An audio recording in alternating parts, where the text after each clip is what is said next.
বাংলাদেশ জামাত ইসলামীর এবারে টার্গেট সরকার গঠন করার।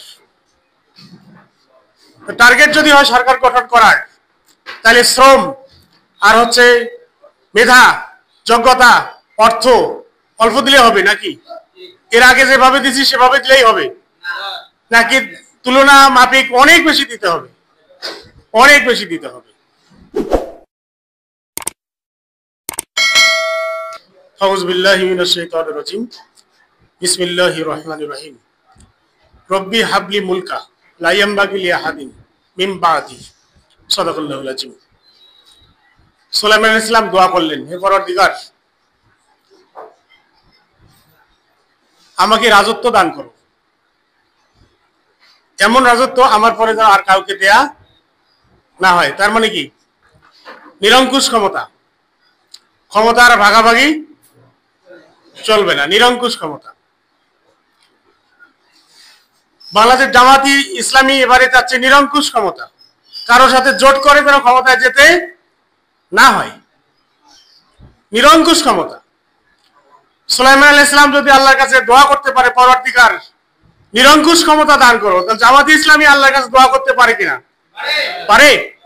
আর সেই দোয়া করাটা কি সুলাইমান আলাইহিস সালামের রেখে যাওয়া সুন্নাহ নাকি প্রচলিত রাজনীতি? কোনটা? সুলাইমান আলাইহিস সালামের রেখে যাওয়া রাজনীতি নয়, বরং সুলাইমান আলাইহিস সালামের সুন্নাহ।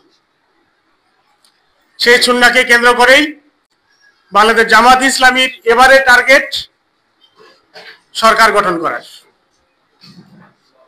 টার্গেট যদি হয় সরকার গঠন করার, তাহলে শ্রম আর হচ্ছে মেধা, যোগ্যতা, অর্থ অল্প দিলে হবে নাকি?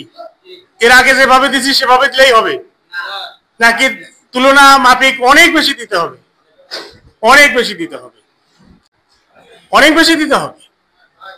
ওয়া লাকুম লা তুকাতিলুনা ফি সাবিলিল্লাহ, তোমাদের কি হলো, তোমরা কেন আল্লাহর পথে জিহাদ করছো না?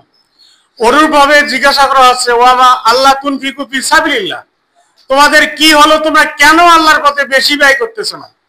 কেন ইসসাকালতুম ইলাল আরদ, কেন দুনিয়াটাকে আঁকড়ে ধরে আছো? দুনিয়ার হায়াতি জিন্দেগি কতটুকু? কয়দিন বাঁচবে একটা মানুষ? কামলা বিস্তুম ফিল আরদি আদাতা চিনিন, মানুষকে জিজ্ঞাসা করা হবে তোমার পৃথিবীতে কতদিন ছিলে? তারা জবাব দেবে ইয়মান আও বাদা ইয়মিন, একদিন ছিলাম কিংবা তার চেয়ে কম সময় ছিলাম। তাহলে আমরা একদিন কিংবা কম সময়ের বেশি মূল্য দিব নাকি অনন্তকালের বেশি মূল্য দিব? অনন্তকালের বেশি মূল্য দিব। অনন্তকালের বেশি মূল্য যদি আমাদেরকে দিতে হয়, তাহলে দুনিয়ার জীবনকে পিছনে রেখে সুলাইমান আলাইহিস সালামের সুন্নতের আলোকে বাংলাদেশ জামাত ইসলামীর এবারের ভিশনকে সামনে রেখে সময়, শ্রম, মেধা, যোগ্যতা বিগত 54 বছরের চেয়ে অনেক অনেক বেশি দিতে হবে। আপনারা দেওয়ার জন্য রাজি? রেডি? আল্লাহ রাব্বুল আলামিন আমাদের অনেক শ্রম, ত্যাগ, তিতিক্ষা, অর্থ আমরা দিব। আল্লাহ রাব্বুল আলামিন কবুল করার মধ্য দিয়ে বাংলাদেশ জামাত ইসলামীকে নিরঙ্কুশ ক্ষমতা দান করবেন, এই ফরিয়াদ এবং দোয়া মহান আল্লাহ রাব্বুল আলামিনের কাছে রেখেই বিদায় নিচ্ছি। আসসালামু আলাইকুম ওয়া রাহমাতুল্লাহ।